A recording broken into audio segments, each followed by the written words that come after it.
Okay, side mirror sa left, itatapat po dun malapit kay Wigo.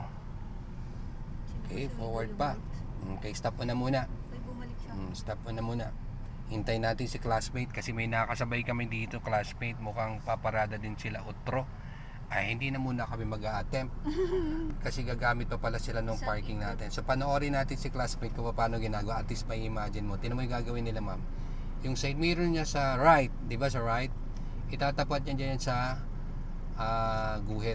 Tapos gagawa siya ng 45 degrees angle din. Tingnan natin ha. Panoorin. Huwag mo bibitawan yung brake pedal, ma'am ha. Pwede mo lagay muna sa neutral. Okay, panoorin natin ngayon si Idol.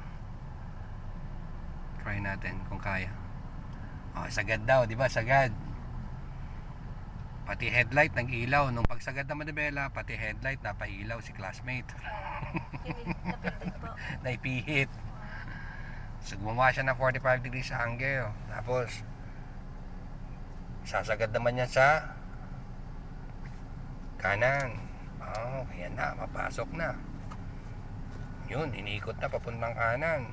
Para bumalansi siya dun sa parking. Yun, medyo nahuli lang ng sagad.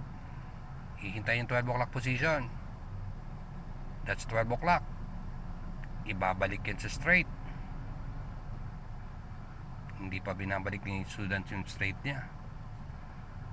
Nakakanan pa din yung gulong niya. Ayun na, ibinalik na.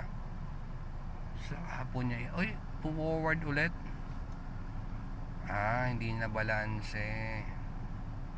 Sa kanya inatras ulit. Ayun lang, kinabig niya ng kaliwa. Okay, so susubukan din namin yan ni Ma'am Van. Pagkatapos nila, kami naman. Diyan din sa spot na yan. Abangan ang mga susunod na kabanata.